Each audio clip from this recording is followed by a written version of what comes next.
Oh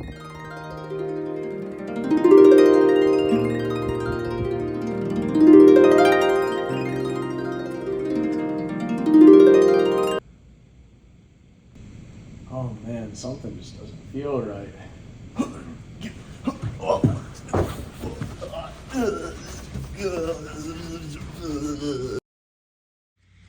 Oh man, what happened?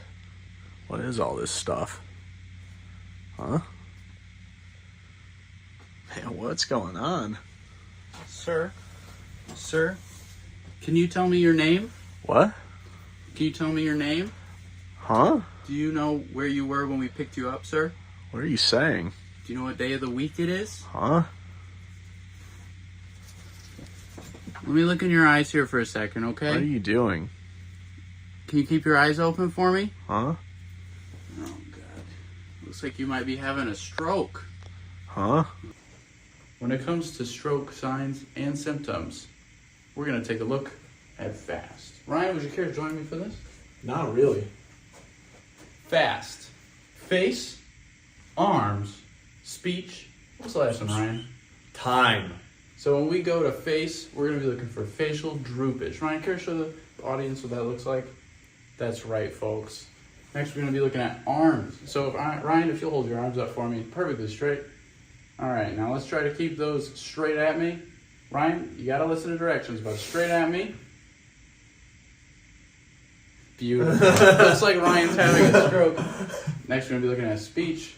Incoherent speech, slurring his words. Please stop talking, Ryan. We're going to move on to time. Be quick about it, folks. Recognize these signs fast. Get them to a hospital. Call 911.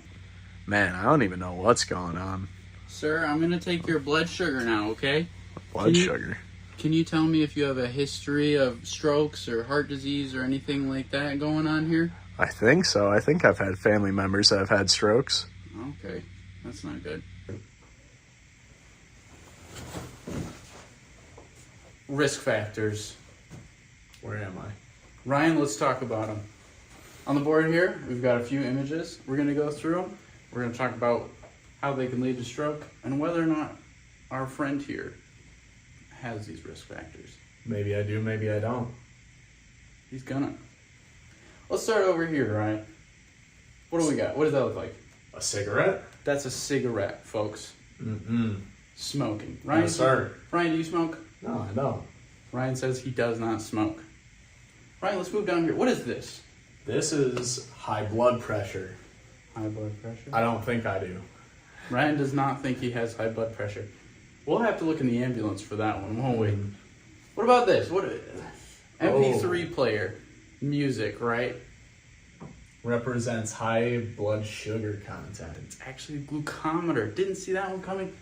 Glucometer. Mm-hmm. 150, that's pretty high, Ryan. Is that your sugar? I'm not diabetic. He's not diabetic. All right, we're looking good so far. It doesn't seem like you were having a stroke based on the risk factors. Not yet. You shouldn't be having these. What is this an image of? I have no clue. That's Grey Goose, folks. That's a type of alcohol. Ryan, do you drink? Only a spoonful. Ryan drinks a spoonful. Comically large spoonfuls. Prescription medication. Mm-hmm. Ryan, do you take any medications that are linked with any of these other issues we've talked about today? Maybe. If you do take medication, make sure you understand what they can lead to. Talk to your physician. And then we got some Z's here. That represents sleep. That's important. I don't know. I think I have sleep apnea. That could lead to this. That's not good, folks. Mm-hmm. What about this one? What do we got here? Heart disease. Cardiac anomalies. History of heart attacks. Do you have a history of heart attacks, Ryan? In the family. In the family. That brings us way over here to the tree. Do you have any family history of other related incidents, such as stroke? Yeah, there's a family history of strokes. He has a family.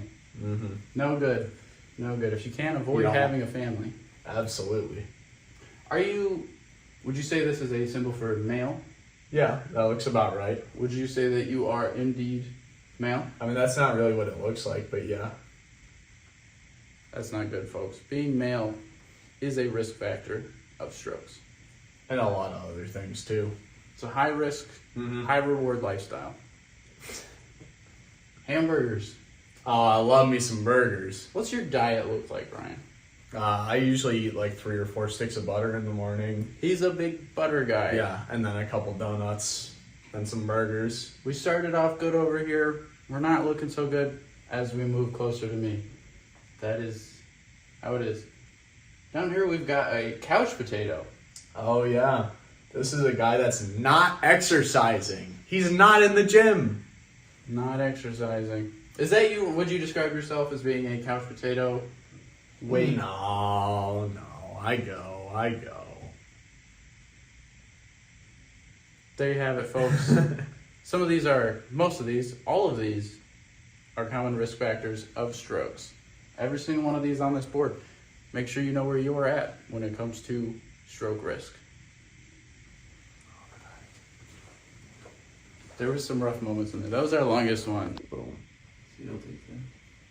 Do we even want us like in camera for this one? Yep. You have a point. The electron transport chain. Super important cell process. This is how you get most of your ATP, and this is where a lot of oxygen is used. Oxygen being the notorious final electron acceptor. Here we've got the 4 complexes and ATP synthase. Here, in pretty much every step, we're generating free protons and free electrons. They're all cycling eventually, generating this proton gradient, fueling ATP synthase. We've also got the electrons, which are traveling to eventually complex 4.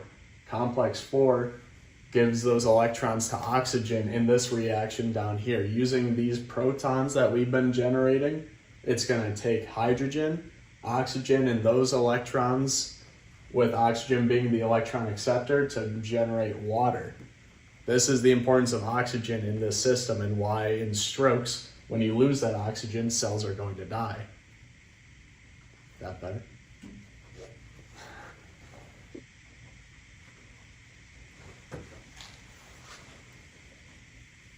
Ryan, would you care to join me?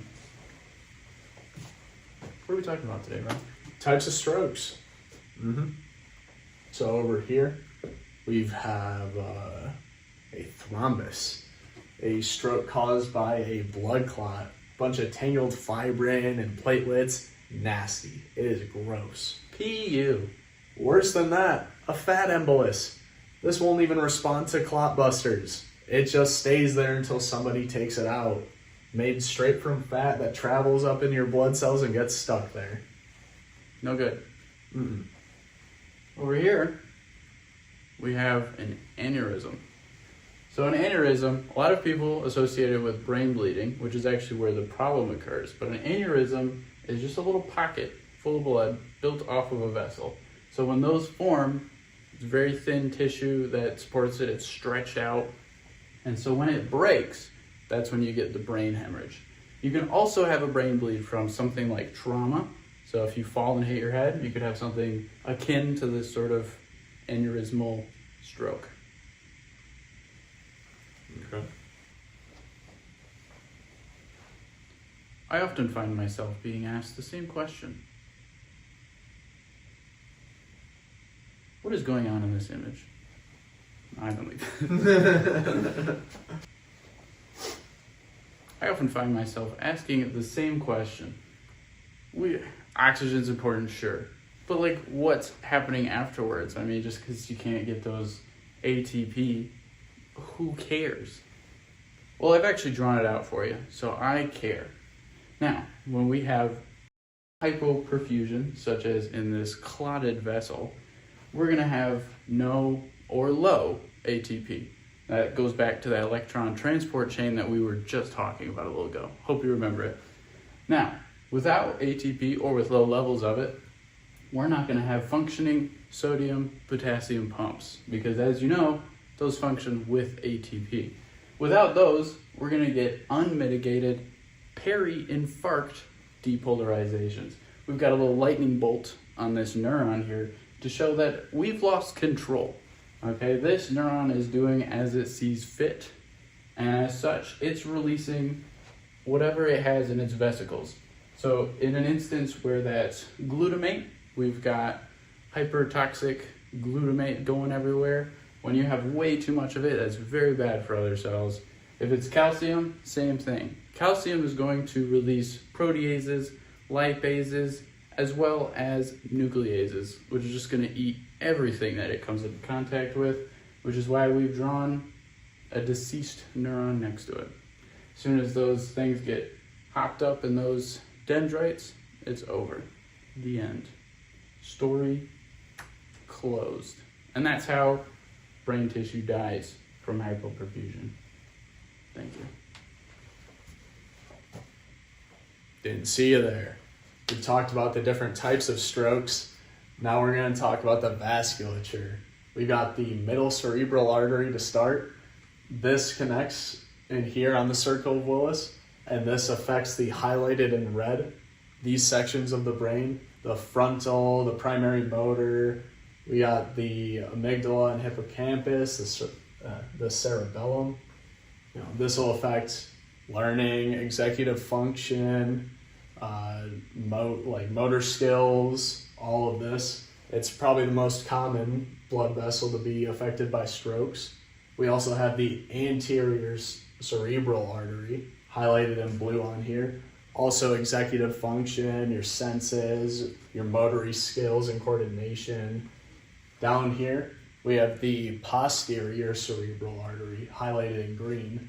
Of the three, that's the less common, but it's still up there. It's pretty common in most strokes. We got the occipital lobe, thalamus, and the inferior temporal lobe affected. That's vision, recognition, communication of information between different brain regions. And that would be the three most common areas affected by different blockages and types of strokes. It completely skips the internal capsule of the basal ganglia. I don't know what those are. Man, where's my wife? What's going on? Sir? So I've got you on oxygen. Your vitals are looking stable over there. We're only about 5 minutes out from the hospital. We're going to get you to a stroke center, okay? Okay, I don't know what that is. It's a center where they stroke. Stroke what?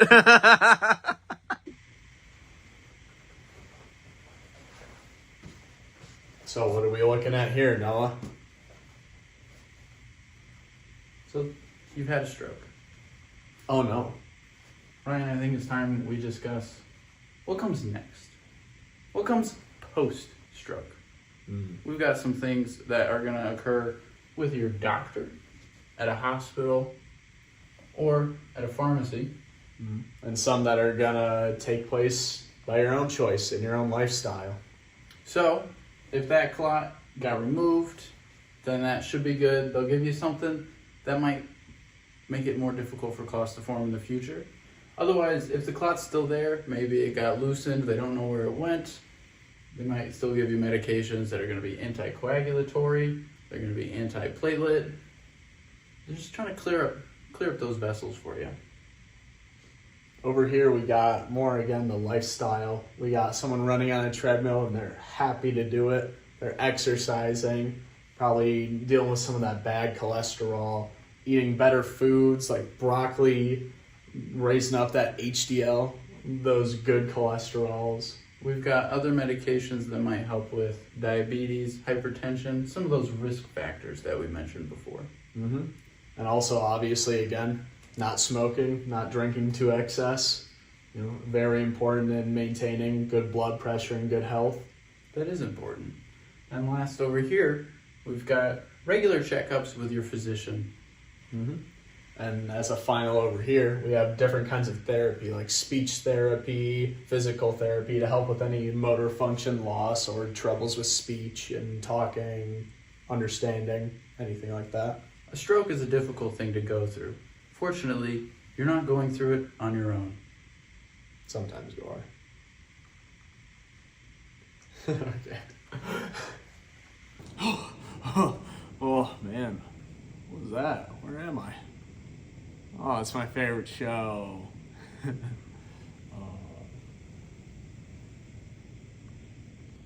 Oh boy, I hope I don't end up in the hospital soon.